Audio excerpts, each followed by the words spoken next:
Ladies and gentlemen, we are back here with another episode here of the Big Break Podcast, covering your Big Ten sports needs.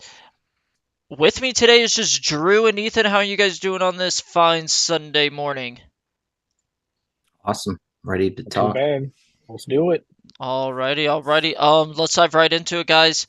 We had a bunch of spring games. As we were talking right before we started the show here today, it looks like Illinois and Purdue's got canceled due to maybe some weather rolling through.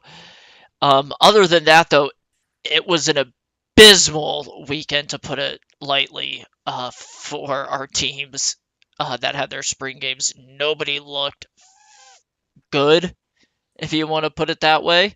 What were your Yeah. guys' thoughts, from here, this big, from this weekend spring games? Uh, I'll get started. All right. Um, I'll just hit each game. I only caught a few. It seemed like the weather was bad in every game, so that was gonna affect playing. Mostly, I watched the Minnesota game, and I think both quarterbacks looked good. Cole Kramer and Athon Cali Akmanis. He's got a weird last name, but both quarterbacks looked good. They have two good wide receiver weapons in Lameek Brockington and Elijah Spencer. Both those guys had over 8 catches and over 120 yards, I believe. Um, the running back room looks pretty nice. Zach Evans stepped up as looks like he might be RB1. He was named MVP of the spring practice. Um, Sean Avery, who's a transfer from Western Michigan, he also looked pretty good at running back. Jumping to Nebraska, I didn't watch too much. I thought Jeff Sims looked good for Nebraska. He is far and away quarterback one. The other two quarterbacks did not look very good. And then I also didn't catch much of the Iowa game, but I read a little bit about it. There are a ton of injuries at Iowa. Oh, Their top three receivers didn't play. Cade McNamara didn't play. Injuries on the defensive line, the linebackers. So it probably wasn't a very good game to watch, honestly. But the backup quarterbacks, Deacon Hill and Joe Labas, each played. Neither one of them looked good. So Cade McNamara is pretty much the only hope for Iowa, I think. And then finally, the Wisconsin so spring game. so hold Oh, on a go ahead. second. I just want to touch on that. So the transfer from Michigan and in Cade McNamara, you're saying is probably the savior to Hawkeye football? Well, for that quarterback room, yes. That Okay. quarterback room, I think, is pretty bad. Um, I mean, we've watched McNamara for a year at least at Michigan, and he's not bad. He's not great, but I think he's definitely the best quarterback in that program. Absolutely. What else did you see out of Iowa, Drew? That was question. I mean, do you think this is the last year Fritz's son is there as their OC? Man, that's the biggest question. Can Iowa get rid of the Ferentz, Brian or Kirk? Like Kirk obviously has been there for 20 plus years. He's a legend. But like Brian, who's the son, who's the OC, I mean, we all watched Iowa football last year. It was terrible, especially Right. on the offensive side of the ball. So I think they need a big year, especially for Brian Ferentz to keep his job. Okay. Okay. Um, Go ahead here with the other spring games that you were breaking down here for us. Sorry, I just want to touch Uh, on a little Hawkeye football there. Hell yeah, no worries, dude. I just got one left, and it's the Wisconsin game. Watched a little bit of that. Read some more about it. The defense looked phenomenal. Um, the new DC is I can't remember his name right now. Oh, Tressel from Cincinnati. Yes. Mike, I believe. Yes. So yeah, he looks like he's whipping that defense into shape. The defense had 5 total interceptions, 10 total sacks, and over 10 pressures. So I don't know if Wisconsin O line is an issue or if the defense is that good. I was gonna say because that's typically what you're seeing now. Like Yeah, that coming out of spring games. That's the question. Well, is your defense just that good, or is your offensive line that bad? yeah, yep, that's true. Um. But the one more thing, Yes. the quarterbacks didn't help. Tanner Mordecai had a tough game, a lot of overthrows. He had some interceptions. Nick Evers also didn't look great. He had some interceptions. And let me read this one quote. So I got this quote from Bucky's Fifth Quarter, which is Wisconsin's SB Nation website. Yes, sir. And this guy says, who was at the game yesterday, he says, if someone was to watch today's game without prior knowledge of the quarterback depth chart, they would likely assume that Braden Locke was the starter, who's the third quarterback, the transfer from Mississippi State. So that doesn't say too much about Tanner Mordecai. So they're saying that the transfer, if you were watching that spring game, looked like the starter. Yeah, well, all 3 of them are transfers, but The obviously Mississippi State Tanner transfer. Mordecai is the biggest name, and then Nick Evers was a 4-star recruit who comes from Oklahoma, Okay. and then Braden Locke was like a 3 or maybe a 4-star recruit from Mississippi Mississippi State. State. So Okay. Ethan, do you have anything to add on the spring games here? Not a lot. I couldn't find a whole lot of anything. So Illinois got canceled due to weather, a lot of weather issues. Did see a quick excerpt from both Minnesota and Nebraska, the beginning of their game. PJ Fleck looks like he's pretty confident what he's got going this year. I think Minnesota, it could be a dark horse, especially if they keep it together all year. It was really cool how they had an inside game practice scrimmage, whatever you want to call it. The parents were there. Took Yeah. all the parents for a family dinner the night before. A very cool way to build chemistry with everybody on the Minnesota staff. And then, yeah, Iowa. Can you build me an offense, Brian? Can you build me something to score points? I don't want to use the kicker to kick the punt. I want to use the kicker to kick an extra point. Please get us an offense in Iowa. Oh, I yeah. absolutely. And that's going to be Iowa's downfall this entire season. Again, it's going to be another story of Iowa football love. Your It usually defenses, is. I mean, what didn't we say it during the NCAA tournament that Caitlin Clark outscored her just in the NCAA tournament alone, scored more points than the Iowa Hawkeyes football team did the entire season? Yeah. More Hey, points. Yeah. maybe Caitlin Clark wants to play a little quarterback. You never know. Hey, she's probably I free in the fall. She may be free a little bit in the fall. Maybe not come Early, November, early season. Yeah, early non-conference season. schedule. No, she's not in there for conference schedule. PJ Fleck though, like you guys said though, I think he does have a good thing going on down up there in Minnesota.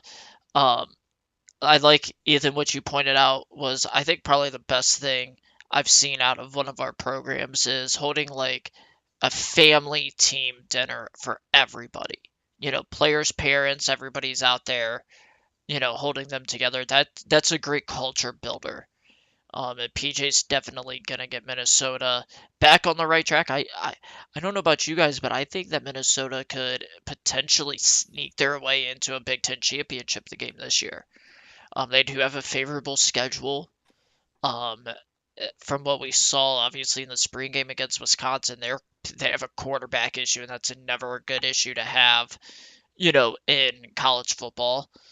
Um, the other team that I noticed that I always thought that was going to give Minnesota complications out there, in the West Side was Nebraska. Matt Rule didn't look too impressive in his, spring game that he had Nebraska on over the weekend. So I just want to get your guys' thoughts. What do you think about that? I mean, am I crazy on thinking that Nebraska or Minnesota could sneak their way into a Big Ten championship game this season and see themselves in Indianapolis? I don't think it's infeasible. I don't even know if that's a word, but I don't think it's impossible. I guess we'll get a little more proper here. They did look strong in their white gold spring game. They get Nebraska right out of the gate Thursday night in Minnesota. I think that judging off of just what I've seen and heard from yesterday, that might be a strong chance at an early West Division championship game. I think that that could be a tiebreaker right off the bat. Uh, Looking schedule, you go at Carolina, you get Michigan at home, and you go at Ohio State. Um, it, the schedule's in Minnesota's favor. It's all up to PJ Fleck on how they come out and play this season. Drew, your thoughts? Yeah, I agree. PJ says that this is his most talented roster yet, so that sounds good. At North Carolina, that's a tough non-conference. Um, they pull Michigan, Ohio State, and Sparty from the East. I think Oof. that's a tough draw. Um, but the rest of the schedule is not terrible. Home Wisconsin, home Nebraska, home Illinois. So That's what I'm saying. Like their division is a very favorable schedule to them this year. yeah, Yeah. They have a yeah, Hmm. lot of like their toughest opponents that they have to face in the West. They get at home this year, which I for think is Yeah. sure. very very good. Yeah. And I the biggest thing that it comes down to me for Wisconsin is the quarterback play. Which one of these quarterbacks is going to emerge and hopefully become a star? The star that Tanner Morgan never was. Absolutely, absolutely. What did you guys think about Nebraska's spring game? Because to me, I didn't see too much out of them out of the highlights that I saw. I saw a couple big hits from some linebackers that were running free. Kind of looked like a typical upper middle of the pack, Big 12 defense that he had at Baylor when he was there. That's kind of what it was reminiscent of, if in my opinion. The offensive talent definitely is not what he had at Baylor. Um, so I think Matt Rule may have a bit of a shock, when he actually gets into the heart of their schedule here in Nebraska. I just wanted to get your thoughts on them. watching the beginning of it, I don't. It looked not as hateful as it ended. I'm pretty sure. It was cool to see Matt Rule on the field. He was standing 10, 15 yards behind the offense. He played offensive one versus defensive one, and then offensive two versus defensive two. So he definitely had his ones versus his ones, and then his twos versus his twos on the flip side. His first colored, a lot of linemen played both ways. I don't know if they've got any issues with offensive line, but I'm sure the depth isn't fully there. But yeah, Jeff Sims looked good early. I think he threw a couple of great passes. First pass was great. He did show that he can get mobile when needed, but his elusiveness wasn't on point exactly. But I think they've got a really nice freshman running back, and I was trying to run up his name again, but he looked pretty solid right out the gate too. So I don't really see. I think that they could be okay. I just think that he's going to have a rough first year until he gets his recruits in and on the gun. Absolutely. I think it may be for Nebraska. I think they're about 2 or 3 years away from really starting to compete within the Big Ten. Because Matt, like you said, Ethan, I think Matt Rule does have to get his recruits and his guys and build that system. Drew, your thoughts on Nebraska? Well, I completely agree with you guys. In Matt Rule's last two stops at Temple, first year 2-10, second year 6-6, third year 10-4. At Hmm. Baylor, first year 1-11, second year 7-6, third year 11-3. So Right. he's a 3-year process kind of guy. Hmm. So this season, I mean, you just kind of look for progression. Like I said, I think Sims is a very good quarterback. They bring in probably the best tight end transfer in the nation, and Eric Gilbert, who's a 5-star from Georgia. This dude Yes. is 6'5", 250. He's an absolute monster. He will definitely play Sundays. Hmm. The schedule's kind of tough at Wisconsin, at Illinois, They draw Michigan from the East at Sparty, but really it's that week 2 matchup at Colorado that is going to be very exciting. I'd love to be in the stadium for that. Oh yeah, Oh, I'm when sure they host Dion. it's So they it's at go, Colorado. yeah, Oh, I'm pretty. They sold out, I think, like Mhm. season tickets. Yeah, they oh yeah, sold they out. did. As Yeah, soon as prime time was hired, I heard they sold out. man, dude. Well, guys, um, I think that's gonna do it here for us on the spring games. I don't have much. I don't have really anything else much to say other than God. I hope that is not an indication of how bad our the rest of our conference is gonna be this year. Um, let's Um, go ahead. Next week, I believe next week's Maryland Rutgers, and that's the Yeah, last. that's it. Yeah. All right, Maryland and Save the best for Rutgers. last. Oh, Right. absolutely, absolutely. We're gonna go to that. We're gonna close the show with that. Let's go here with our college town rankings. Um, it looks these according to Clever.com.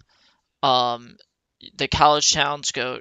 You have Ann Arbor, Champaign, Illinois, West Lafayette, Evanston, Illinois up there for Northwestern, Happy Valley for Penn State, East Lansing for Sparty, West Des Moines for the University of Iowa. Um, then you have Madison there for Wisconsin. I believe Maryland's in College Park. Is that correct? Yep, Yep. College Park. Bloomington for the University of Indiana. University of Minnesota's there at 11.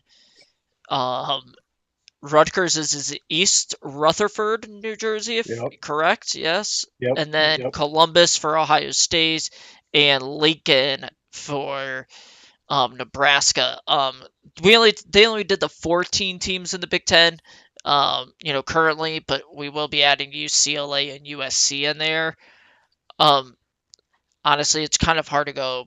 I would just put them at USC slash UCLA because they're both Right. Los Angeles, right? Yeah. Yep. I mean, I don't know as a college town, but just in general, I mean, you would almost have to say LA would be number one, right? If you were adding UCLA slash USC into this list.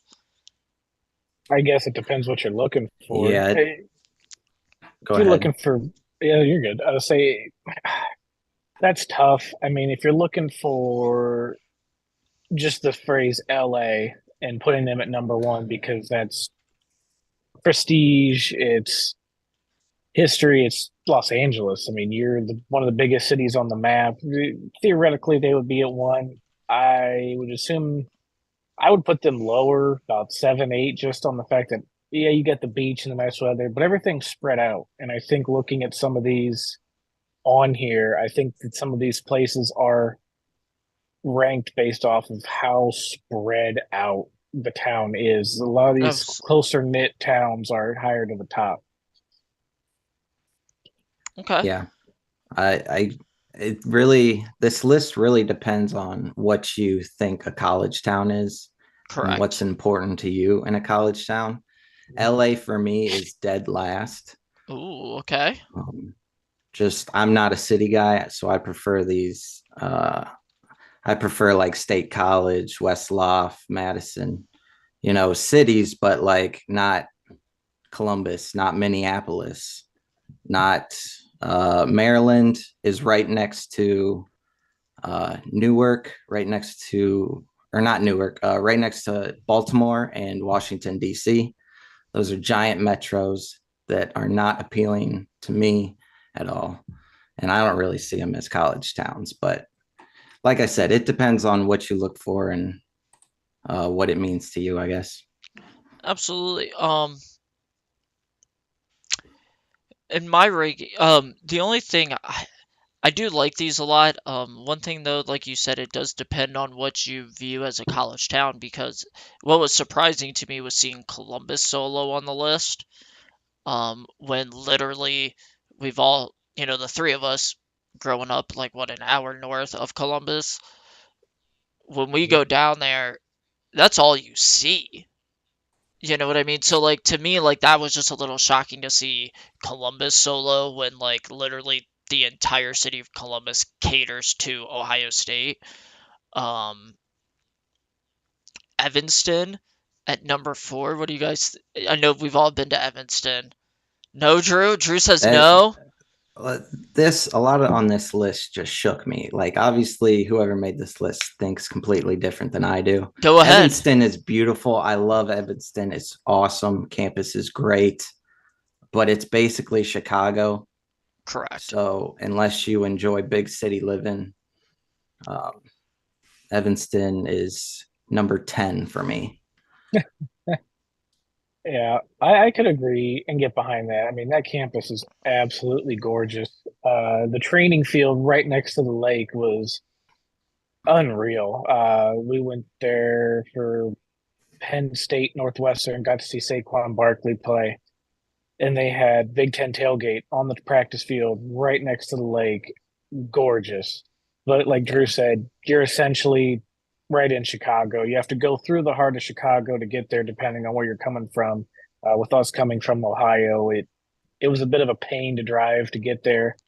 Um, Absolutely. but yeah, it's not.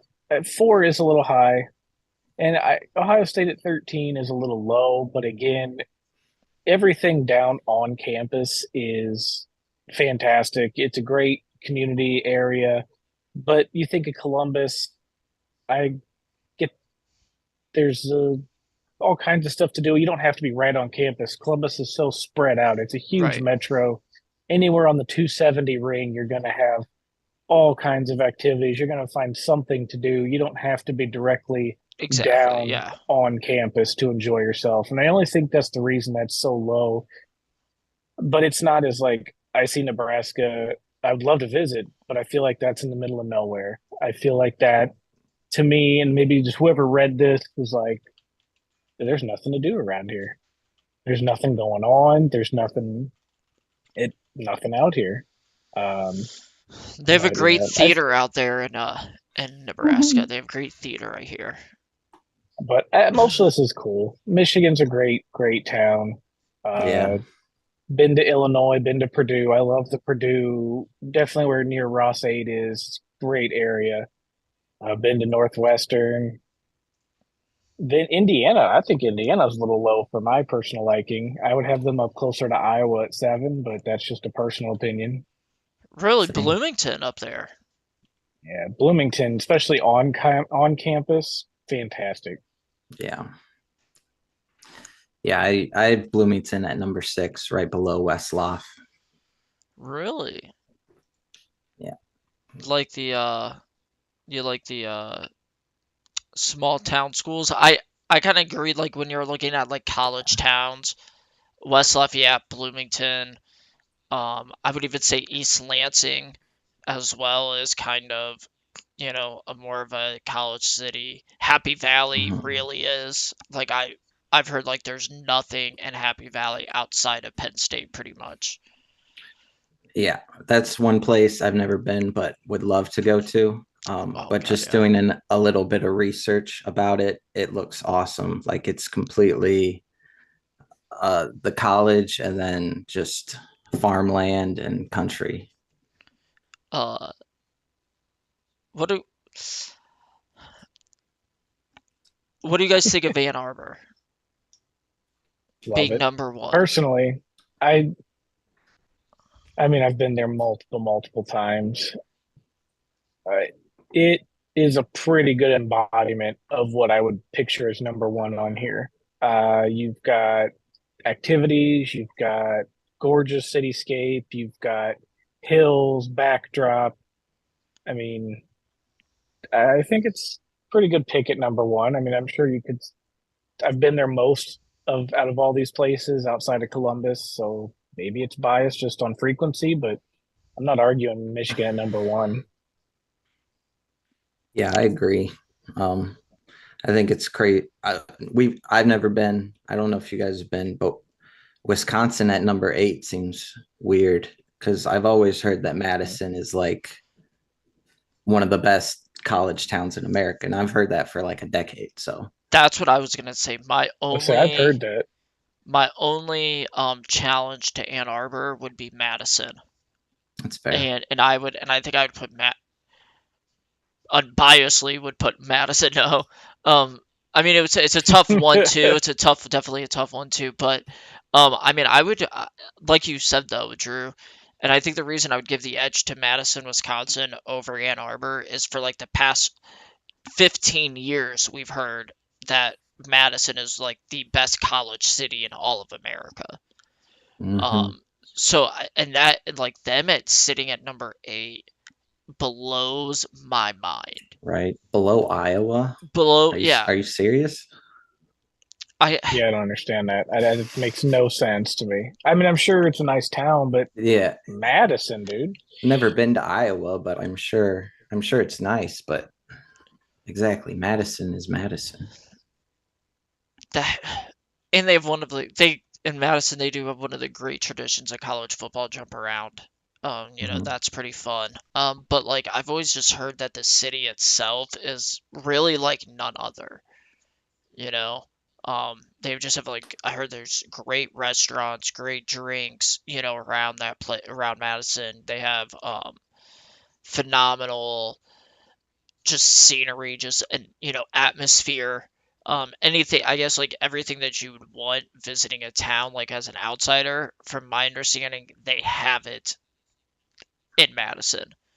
Um, Yeah, I've heard very good things. To me, just listening to him, and I know it's a heavy rival, but Kentucky, been to Kentucky a few times. Everything I've seen on Madison campus, Wisconsin University, reminds me a lot of being down in Kentucky yeah, for UK. UK's campus, all just very, very similar to me in both those schools, towns to me. That's the one thing I would compare it to if anyone's ever been in that section.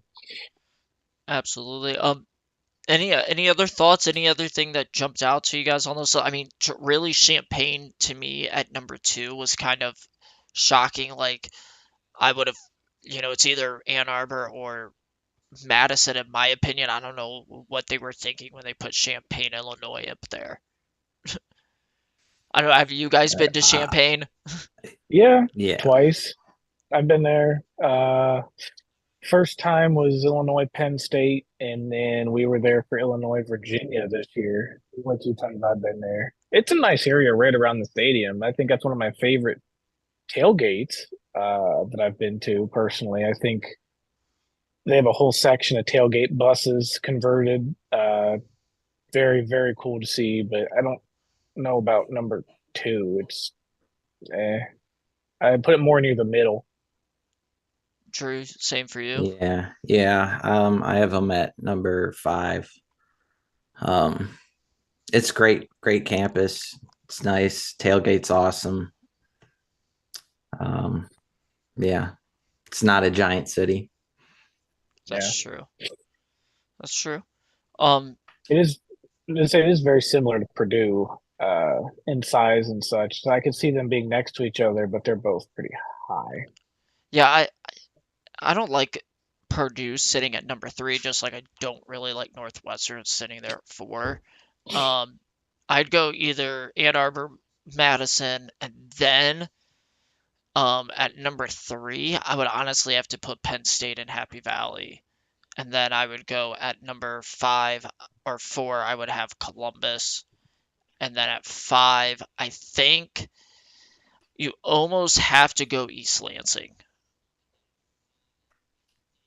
That's in fair. my I haven't opinion. been to East Lansing, but that's fair. Oh, I heard it. That's I've been there fair. a couple times, and it's a very nice college city. Um, It's nice. what would your top 5? What would your guys' top 5 be? My top 5 is Madison, Ann Arbor, State College, Westlaw, Champaign. Ethan? Yeah, I would say I would go Ann Arbor, Madison, Happy Valley, Champaign, and then Bloomington. I'm a big fan of Bloomington. It's been a, it's a great little town. It's also like 45 minutes away from Indianapolis. I wonder why. Um, Ethan, you actually sent us this little thing here earlier to our group chat here, the best QB rankings done by an AI. Go ahead and take us through those. And Yeah, which, yeah, go ahead. you're good. Yeah, so found this little excerpt, or I don't know if you want to call it a meme post, whatever. Saturday Tradition made this post. They asked Chat GPT, which is a new fancy pants AI that people are asking all kinds of questions to and getting posting the answers or getting back. Not hateful, but they asked Chat GPT best quarterback of all time from each current Big Ten team. So the current 14. Number one, they had Jeff George from Illinois. Number two, Antoine Randall, Indiana. Three was Chuck Long from Iowa. Four was Boomer Esiason in Maryland. Five, a guy we've all heard of, Tom Brady from Michigan. Six, Kirk Cousins, Michigan State. Seven, Sandy Stevens, Minnesota. They had Tommy Frazier at Nebraska, Otto Graham at Northwestern, Troy Smith at The Ohio State, Kerry Collins at Penn State, Drew Brees, Purdue, Gary Nova, Rutgers, and Russell Wilson at Wisconsin. These are just ranked in alphabetical order, but that's what they came up with, or what the chatbot came up with. So I Not think it's terrible. not terrible. I definitely don't. Few debates. Yeah, there's definitely. one that I would really take off the list. Um, Drew Brees? No. Oh, no. What? The most No, there's the most obvious. yeah, the most obvious one, the biggest name on that entire list I would take off. Just because, let's just be honest with ourselves. Tom Brady is the greatest quarterback to ever play in the NFL. The greatest ever to play in the NFL. Greatest postseason. I'm biased. But he was not the Tom Brady that we've seen play in New England or in Tampa when he played at Michigan. Correct. Not at all. No. Different people. So let's open up that before we get to these other ones. Let's just dive into that one. I was surprised Navarre's name wasn't on there. Chad Henne's name wasn't there. Corey, who's not with us, and I'll put who he said was Denard Robinson, who was the NCAA all-time QB rushing leader and total yards, I believe, probably because he rushed for 5,000 yards, but as quarterbacks will do. As quarterbacks do, right? But so I guess, and like Corey said, it depends on how you classify Denard. But when you're looking at those three names I just mentioned, it's and then you see Tom Brady, and you're like, he started what, 1 year? I think so. Yeah. Here's my thing. And go ahead. Before we get super far into that, a couple of names that any current fan will recognize: J.J. McCarthy and Cade McNamara are both within roughly 1,600 yards of passing Tom Brady, who is number 10 on Michigan's all-time passing list. So you have a couple of current great quarterbacks that the Michigan program has seen, and they're catching Tom Brady's statistics. They're pocket passers catching Tom Brady's statistics at Michigan. Right. Jim Harbaugh had more passing yards. Shea Patterson, I wasn't a fan of. More passing yards. Devin Gardner, people forget that name sometimes. Number 4 all time. I mean, I would personally say Chad Henne on my list, but so Devin Gardner's number 4 all time in passing yards. Jeez. 63-36, 8.1 yards per attempt. Wow. So, and he almost had 1,000 yards rushing. He had 24 rushing touchdowns. Definitely. That's actually a good point. Now you're making that conversation even deeper in my head. Is it Henne, Navarre, or do you go with Devin Gardner? Drew? Chad Henne, bro. Okay. Yeah. Yeah, that's when I think of Michigan quarterback, the first name I think of is Chad Henne. Um, I would he agree. great numbers. He won. The only thing he didn't do was beat Ohio State. At And all. at all. At all. So I if that weighs into your rankings, then I I think guess JJ McCarthy is the GOAT, right? well, I Or he will guess. be. I He will be in a guess. year or two. Yeah, I when he think gets when he goes 4 for 4. I mean, I do think you do have to rank it. I do think you do have to take what they did against their rivals into consideration too. That's That's Um, fair. fair. so, but you guys aren't wrong. Like when I hear Michigan quarterback, in my mind, it's like a Chad Henne, John Navarre type going back. Which I do think you guys mentioned. I mean, JJ McCarthy, he's that type of a guy. Maybe just more athletic than those two were. But I think it's absolutely ludicrous that Tom Brady's name would come up. And maybe that's only because Chat GPT was like, oh, Tom Brady went to Michigan. He was obviously the best then. Yeah. I mean, yeah, these are all arguably the biggest names to come out of that played X position. I mean, looking at the list, so it could be possible that that's what it took into effect, but I don't know. I think for Michigan Yeah. at I least. Go ahead, Drew. I was just gonna say I think it did take NFL careers into account. I think that the AI did in this making this list. See, like I think I think the only ones on here like that are big names that like had really good NFL careers, like Kirk Cousins, Kerry Collins, and Drew Brees and Russ. I mean, can you really dispute those? I can dispute Russell Wilson. At Wisconsin, who? Darrell Bevel, who's the quarterback in the early '90s. Um, Went to the Rose Bowl. The thing about Russell Wilson is he played 1 year, Truth. Right. and we can go up to Iowa, and Chuck Long is a great pick, but I could also say Brad Banks, who was the quarterback in 2001 maybe, and he had the greatest quarterback season in Iowa football history, but he only played 1 year. So I guess it depends if you want to count 1 year guys or not. I mean, I got debates at Illinois and Indiana, but I guess if you're taking pro careers, Randall L wasn't much of a QB at the pro level. Yeah. If you're going pro level, the name I really like is Trent Green for Indiana. Okay. In Illinois is, yeah, Jeff George did have a really solid NFL career, but Nate Scheelhaase is the first quarterback I think of when I think of Illinois. Um, if it's not him, it's Wes Lunt. So, and they both have significantly better statistics than Jeff George. So I guess I don't know Drew, you were where some surprised of by that these. name. Yeah, Shieldhouse. Yeah. That was good name drop. Been a while since I thought about that guy. For Illinois, I have Kirk Kittner.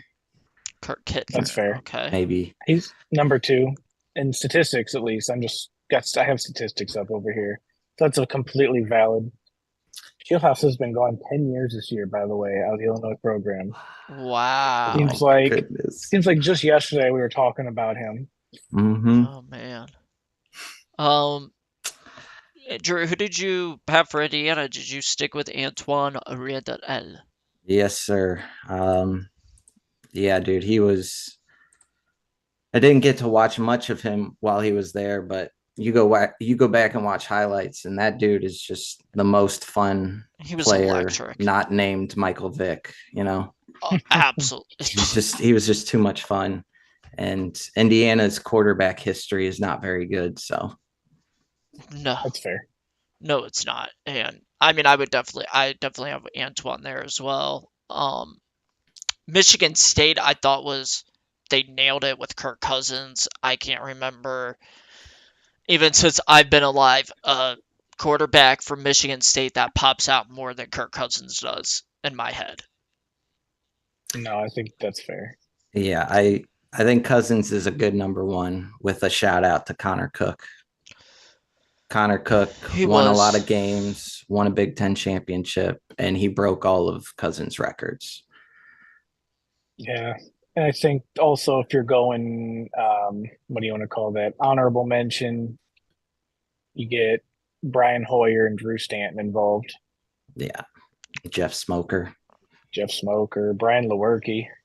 Oh, Worky, wow. Peyton Thorne.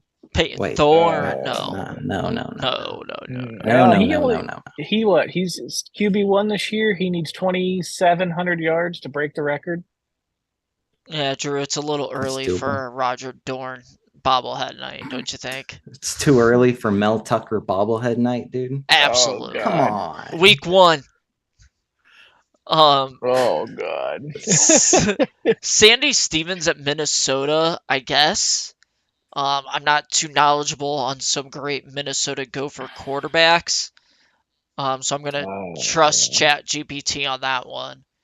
Yeah. I mean, Sandy Stevens he led Minnesota to the 1960 national championship. So he's a national championship quarterback. Probably He also only went to program back-to-back history. Rose Bowls in 61 and 62. And he was also the first African-American quarterback in Minnesota.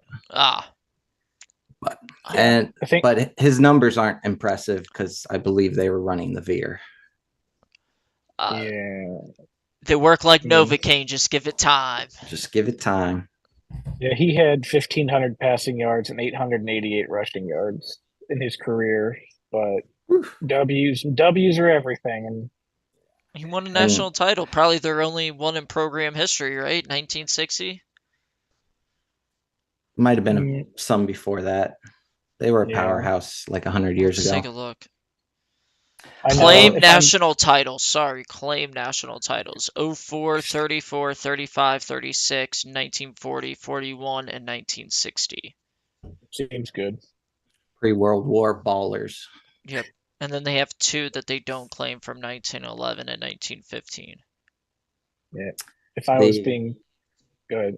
The just honorable mentions for Minnesota: Adam Weber, Brian Cupido, and Asad Abdul Khalik. See names. What a name drop! All mid 2000s. I'll see if we're name dropping Mitch Leidner, and my boy Tony Dungy. He got rings in a different way. Truth.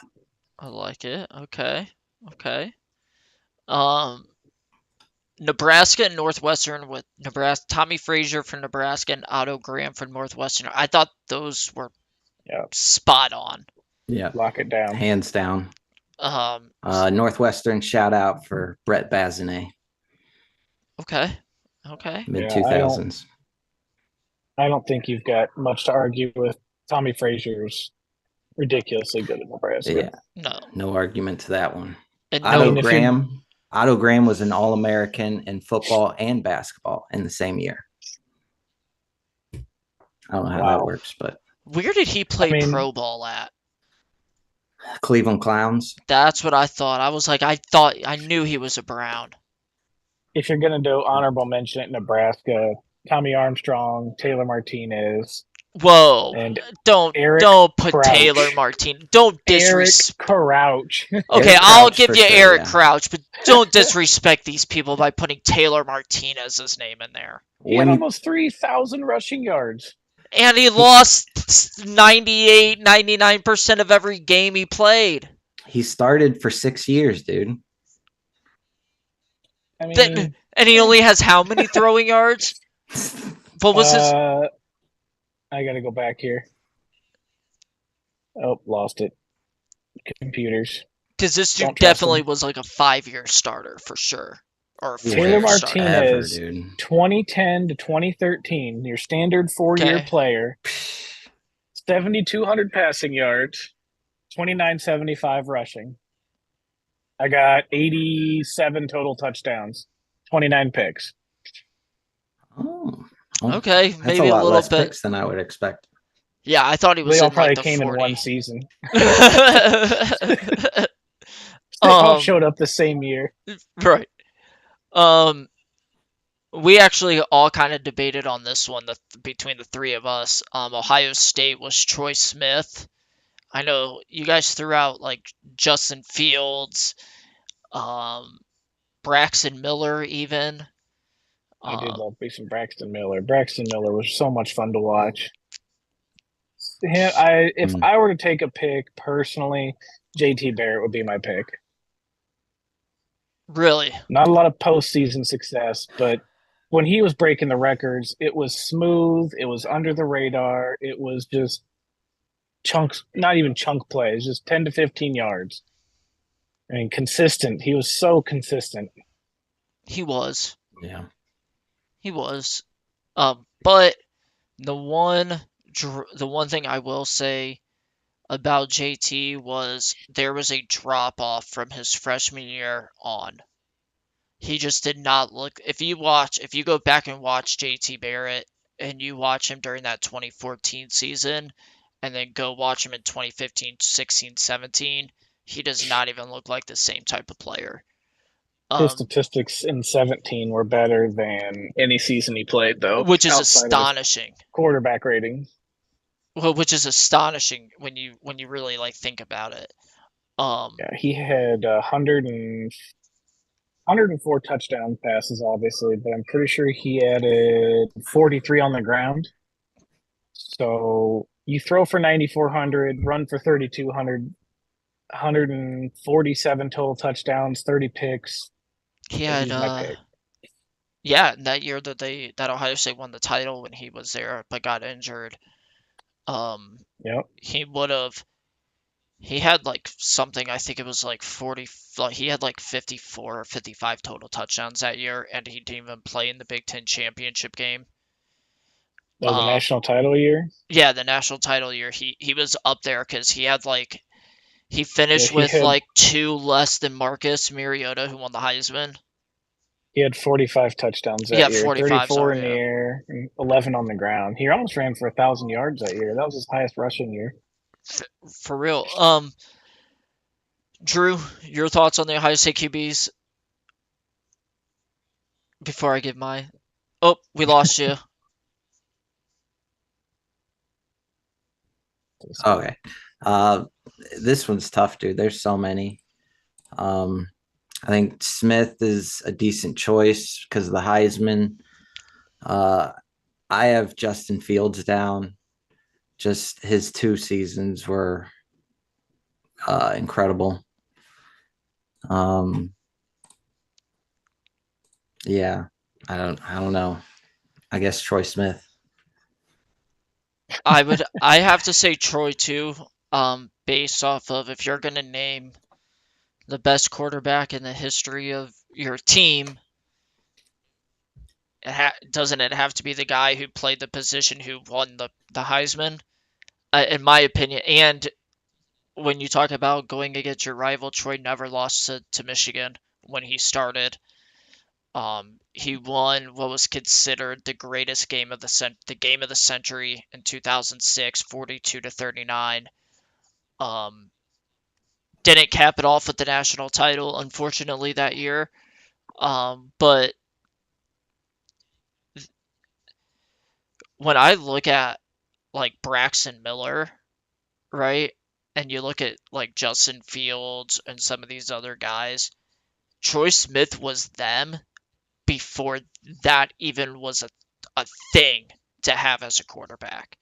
You know what I mean? That's Like fair. Troy Smith and I'll put it this way: Troy Smith and Vince Young were these guys before they were like the two guys that were doing this before you saw Braxton, Terrell Pryor, you know, and all these really dual threat guys start coming out who were like blowing away with statistics, right?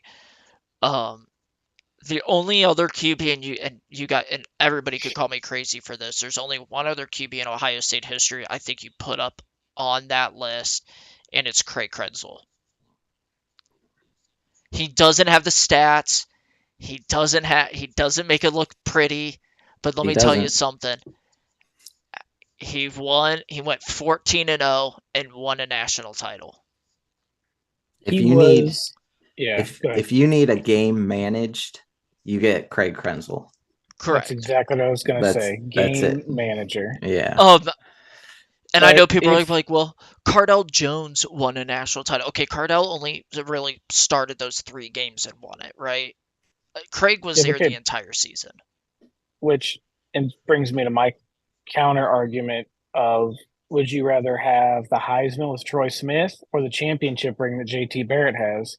They both have the wins over Michigan. JT Barrett led the drives over Penn State to come back in that game. I'd Um, rather have a natty. So JT's got the are you natty over the Heisman. question? Are you asking which? Well, but see here now. Here's my counter question to that. Does Troy get a play in the college football playoff system, or does he have to play in the BCS system? Well, I mean, I look back at the era they were playing in, but I'm just saying you because know, that does depend because Troy did not have a Big Ten championship game like JT did. After they played Michigan that year, they were off for almost 40 days before they played Florida for the national title. correct. So if you're saying would I take Troy Smith over, if I put Troy Smith on that 2014 team, yeah, give me Troy 100% over Okay, JT in that but if scenario. you're also going to the playoff system, you would have had Troy Smith versus LSU and Florida versus Michigan that Yeah, year. That but would have it been your playoff games. right, but it also depends on this. But you also got to think they get an extra week now with the Big Ten championship, so they're not sitting that next week while Florida and LSU were playing in the SEC championship game. You still Right. and so like that layoff, and then you go into bowl prep season a week later instead of a week before. That to me that always mattered. And I think that was the only, and back in those days in the early 2000s, if you want to get into it, that's what held the Big Ten back. Was we were at 11 teams and we couldn't hold a Big Ten championship weekend on championship weekend, and that's what held us back during bowl season, back in those days. And if you're asking, and if you're saying Troy gets to go play in those games, absolutely. I would 1000% take Troy Smith over JT Barrett, no matter what. That LSU team was nasty, though.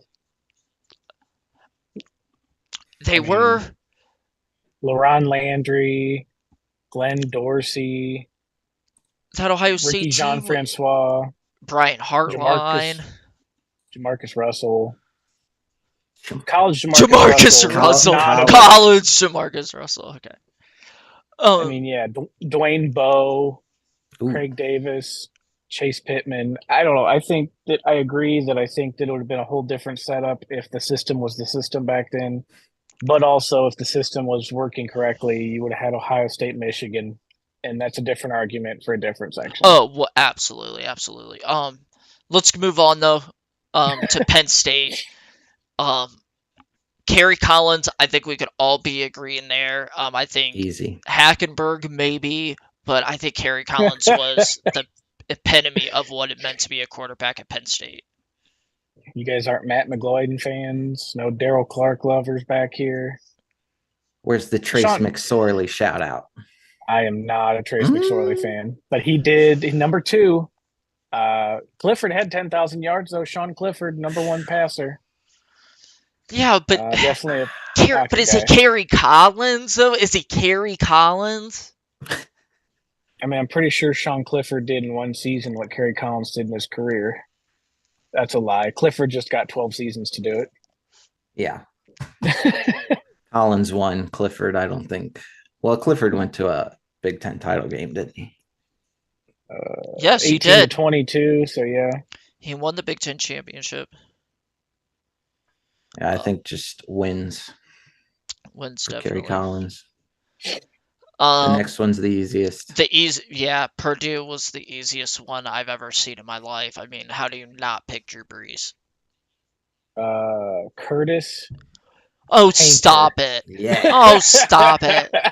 Oh, stop Yeah. it. All right, I'm sorry. Aiden O'Connell. Oh, stop. Oof. Oh, shut the I don't know. Let me front find a door. couple more shout outs here. Do you have your front door open? If so, shut it right now. Nah, fam, we good. Drew Brees is I mean, he's got a statue outside the stadium. right. Yeah, that makes you a big deal. That makes you the GOAT. Right. I mean, I don't he know if still any of these holds all the other records. I don't know if any of these other guys have statues. Otto Graham might have a statue. Troy definitely doesn't and never will. Yeah, I don't know. Does Kyle Orton have a statue anywhere? Kyle In Orton. Denver, Mile High. No, Rutgers Gary Nova, not familiar with him. he's kind of the consensus on that. I don't have any argument there. Yep. Yeah, Nova was the quarterback like 2010 to like 2014.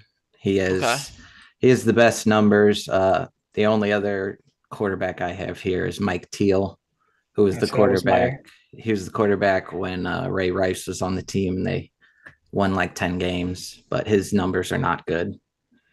Yeah, I think Mike Teal is the only other Scarlet Knight. I mean, quarterback that comes to mind. Yeah. These other names, I don't even know. Noah Vedral, he just left. Tom Savage. I like Savage. He was savage on the field a little bit. But yeah, Teal had almost 10,000 yards, 59 to 49, touchdown to INT is a bit rough, and he had negative 210 rushing yards. Stone feet. Those were a lot of kneels. A lot of QB kneels. That's 105 kneels, sir. Sir, he did that a lot. Okay, they said 3rd and 4. We ain't running the ball. We're taking a kneel and putting. This isn't Iowa football. This is Rutgers football. Yeah, so we ran 30 yards backwards and then took the kneel. I mean, what? I mean, other than obviously a couple guys, I think Chat GPT kind of almost nailed it. Outside of Michigan, and as we were saying, like Nebraska, Iowa, Indiana, Illinois, Maryland, you can make some cases for some other guys. We made good cases for the Ohio State guys. Any remaining thoughts here before we get to the last big bulk segment here of the show? Well, my only comment is Wisconsin. Russ Wilson was a 1-year show. If I'm going Wisconsin QBs, I'm a Scott Tolzien guy personally, but All right. he doesn't have the numbers that some of these other guys do. All right. Yeah, like I said, Darrell Bevel for whiskey, but I think Russell had the best season of any Wisconsin quarterback of all time. It was just one season. And then I did USC and UCLA. Okay. USC is hard, man. But it's Matt Leinart. I was going to say Carson Palmer or Matt Leinart. Yeah. I say one of the two. Yeah. No, Matt Castle. Castle. John David Booty. John David Booty. For USC, I'm going Matt Castle. My guy backed up everybody, including, and then went and backed up Tom Brady and won championships at both levels. Multiple, if you will. Matt Castle. Matt Castle, the backup of the century.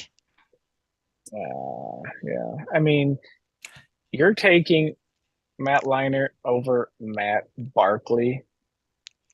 Absolutely. Yeah. College, yeah. Who else can push even like pro, Matt? Even pro. Who can push like Matt Leinart can? Debate. I mean, who pushes like Matt Leinart? You know what I mean? That was such a great squad. Now, Matt Leinart or Carson Palmer would be my go-to there. Yeah. UCLA is a bit harder for me, but who do you have at UCLA? I have Cade McNown, who was the quarterback in the mid-90s, I think. I like it. Cade McNown.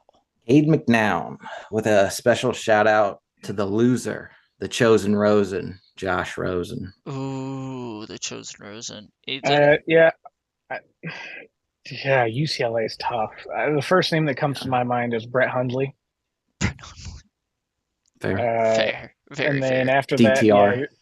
ETR, who's number one statistically in all their stuff. Tommy Maddox went there. Troy Aikman went there. Mhm. Oof. Um, who else is there? Yeah, Luke Olson was a pretty good quarterback early 2000s.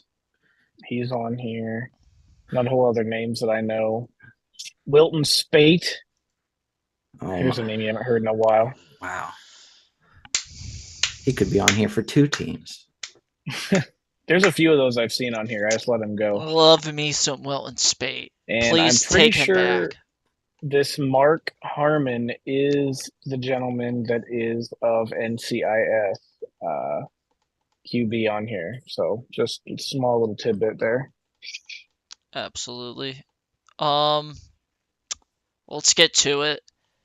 Hell yeah. Let's close it out here. Let's close it out good. There was a massive rule change to college football coming where the clock is no longer going to be stopped after first downs until the ball is set and the chains are set. So they're going basically to the NFL style where the clock's going to run the last 2 minutes of the 2 minute warning for each half. So in the second and fourth quarter, that's when the ball stops to get the chain set and the ball set. Um, I'm not a fan of it. I really think, if I'm being honest, in profession in the NFL and in just in football in general, I think it's a disservice to both teams that the clock runs before the chains of the balls are set. That's just my opinion. I don't like this rule change. I think it's going to kind of almost not, it's not going to ruin the game, but it's definitely going to speed up college football a lot. Um, your guys' thoughts, Drew or Ethan, whichever one you guys want to go. Go for it, buddy. Um, yeah, I don't know. I'm indifferent right now. Um, I like I like when I like when you get the first, you can run the hurry up and run a play before the clock starts. But I don't know. It's I think it's good that it'll be similar to the NFL because that's the end all be all goal for college football is to go to the NFL. Um, but I don't really know. I'm gonna have to wait and see how it goes. Ethan, your initial Yeah. thoughts on it? I'm not against it. I think it affects your fourth quarter game winning drive. I think that you're definitely going to have to take a new strategy into those final 2 minutes of each half because Timeouts are it's going to going to be affect, timeouts are going yeah, to be way exactly. more important. Timeouts, using your timeouts, your schemes, and then leading up to that, there's going to be a lot more out routes. You're going to be going out back to the sidelines. You're going to be seeing these guys run for a few yards to get out of bounds, run for a few yards to get out of bounds. So you may see late hit penalties go up. Um, Guys giving themselves up, trying to get the ball, get reset quicker. It's definitely going to take some time to see everybody's. The disservice it does do is everybody's all about making the money, showcasing the games, broadcasting these games, but they want it done and off the air. You want me to watch your product. You want to present your product to me as the A product. And we snap the ball. We're done. Well, Mhm. unless you're just going to schedule these games back to back to back to back to back, where I can catch more games on a national scale, you want your product, you want everything done and gone. You want your money, you want to leave. I don't think that's fair to the fan base. I definitely agree with Yeah, that good point. standpoint. Great point there, Ethan. I definitely agree there. It's definitely going to cause some rifts here for us fans, like you said, because right now, the way the TV schedules, like you said, are set up, where you have a 12 o'clock game, then you have a 3:30. That 12 o'clock game is done pretty much in between 3 and 3:30. You Yeah, can pretty much call it 3:15 if you want. But then you're like 15 minutes later, you're at kickoff, for your next game. Like, are they going to move up these time frames now? Because are we going to get a to noon game and then a 3:30 game, but that noon game's over at 2:45? that's what I'm saying. Are you going to give me a noon game, a 2:30 game, a 5 game, a 7:30 game, a 10 o'clock game? Or are you just going to give me bang, bang, bang, bang games? Because I'll watch your product. You stack them up, I'll sit down for it. But don't give me a noon game and then a 3:30 game that I have to watch a pregame show from 2:45 to 3:30 for. Absolutely. Yeah. I agree. That's going to lose my interest. I'm going to find something else to do in that half hour, and I might be done for the day. And especially if my team was on at noon. Yeah. Like my game's exactly. over. Well, I don't want to wait 45 minutes to catch this game that I want to watch. I'm gonna go do something else and forget about it. Yeah, and then you got, okay, well, now my game's going from noon to 3:30, 3:45.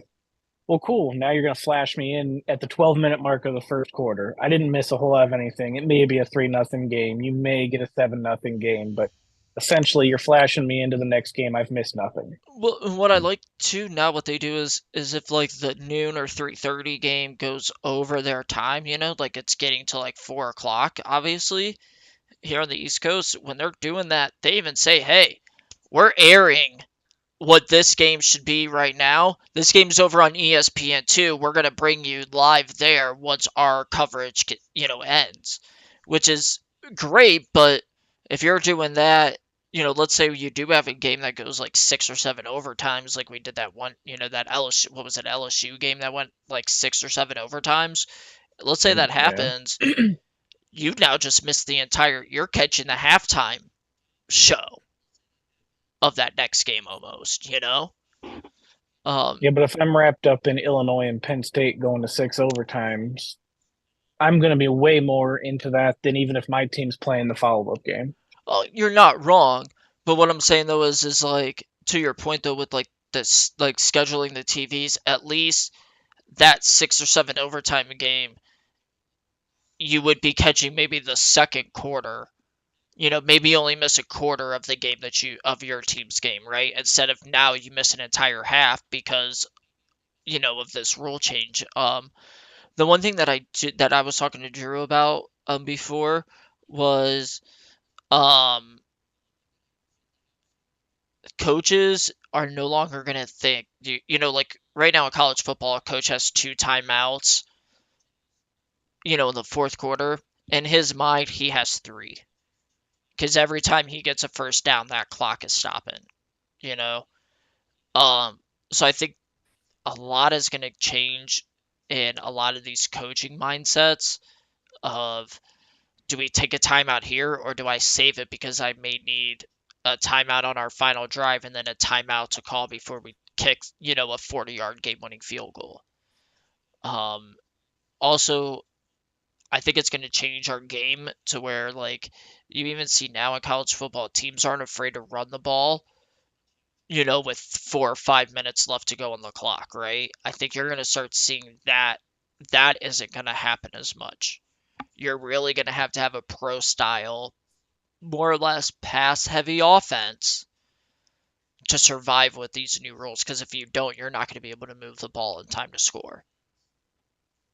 Yeah, that's what they want. Focus on the quarterback. Passing game. We want big air shows. Get the Blue Angels in here. If there was one additional rule that we're going to close it here with this question here to both of you guys. If you could change one rule, or change an additional rule in college football, what rule would you change? Because there's 2 that I personally have in mind that I would change immediately. But I'll let you guys see, go ahead. Or if you want me to go, I'll say mine.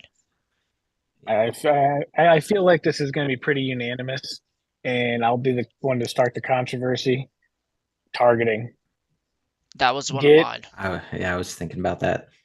I have very, very strongly and controversially hated this penalty, not for the safety of the quarterback.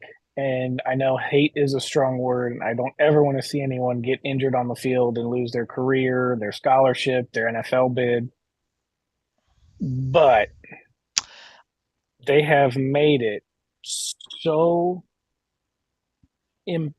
inconsistent to hit or strike someone who has put themselves and twisted their own body into the hit that they've received, that it's completely unfair to the defense. It's a offensive heavy penalty.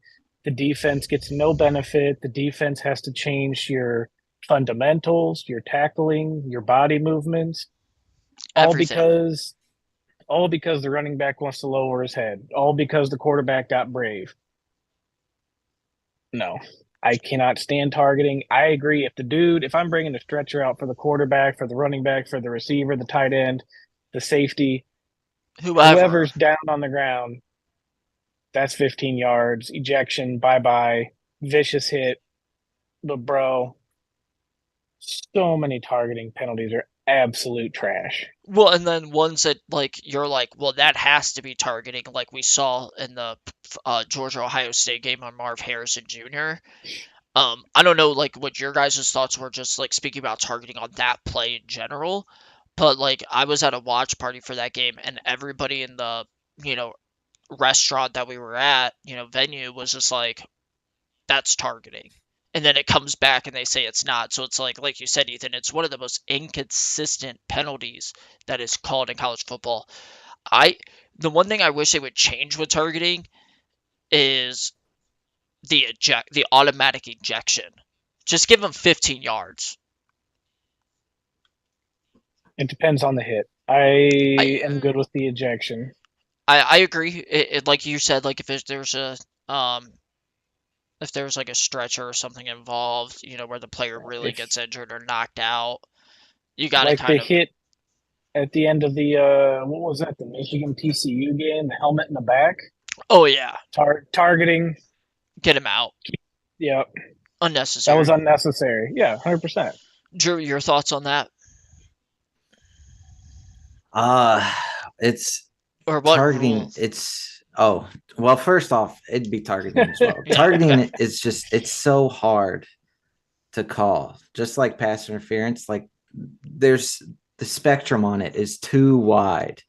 Like we need to narrow it down to like the most brutal intentional hits are for targeting. Because like I don't know, when I watch, you can kind of tell when a guy isn't intentional and when he's unintentionally doing something.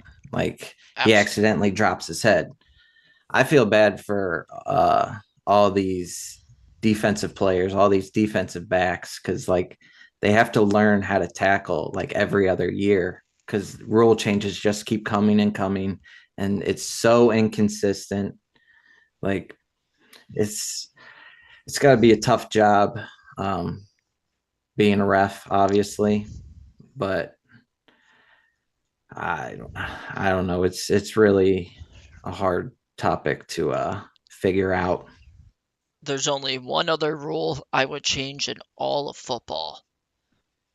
And this is the one thing I'm sick of seeing, and I hate that it's called this way, is when you see a player dive for the pylon and all he does is touch the ball to the pylon and he lands out of bounds and it's considered a touchdown.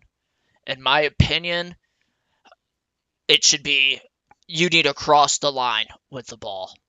None of this whole reaching the ball across at the 1 yard line to score or whatever. You need to land in the end zone. No diving and touching the pylon and landing out of bounds. You need to land in the end zone. You want rugby rule, full body touchdown. Okay, so but here's my point though. A wide receiver's in the end zone, catches the ball, right? Lands out of bounds. Why isn't that a touchdown? The ball crossed the line, he possessed it. And he falls out of bounds. Why isn't that? He was in bounds the entire time.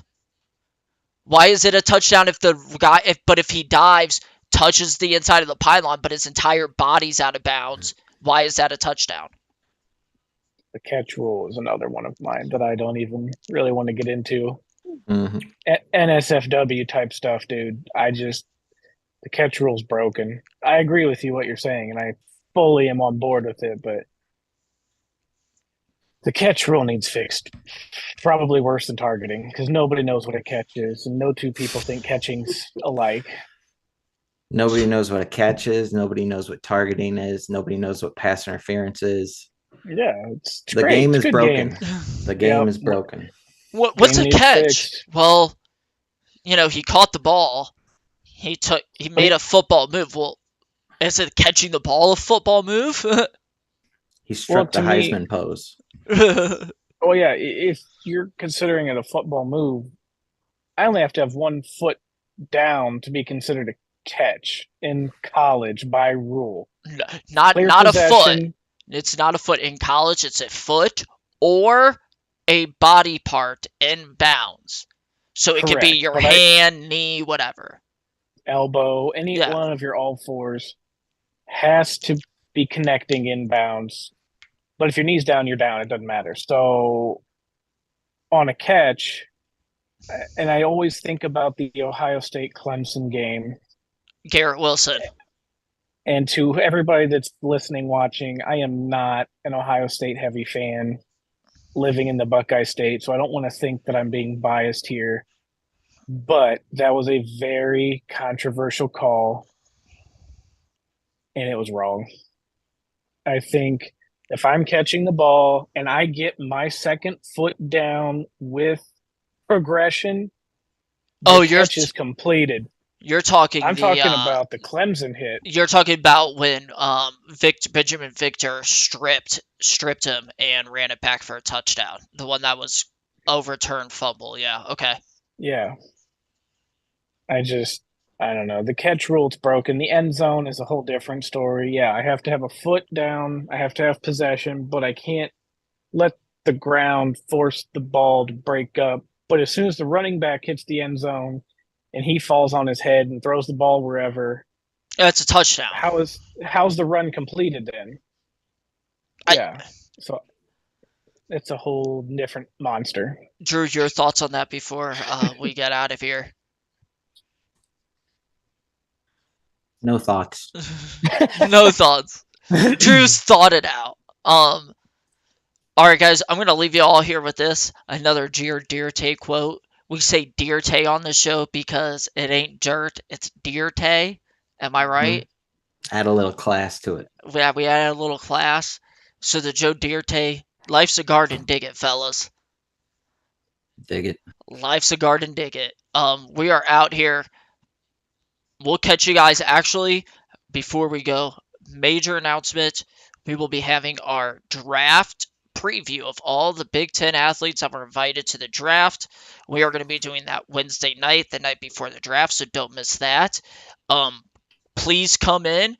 We're going to be playing a little game where you'll guess the round that the player will be drafted in, the pick in that round he will be drafted in, and the team. You'll get 1 point for each of those. And then if you get all three, you'll get some bonus points on if you get all three correct. So everybody come join in with that. Guys, don't we have a thing going on right now up to 100 subscribers? I've heard something about this. Some free stuff. Everybody loves free stuff. I do like free. Free 99. Free 99. Once we get up to 100 subscribers, we will be having a giveaway, some hats, koozies, stickers, whatever have you. So please like and subscribe like the video, subscribe to our channel. All right, guys. Thanks for coming and chilling this fine Sunday morning. Everybody have a great rest of your day. We'll catch you later.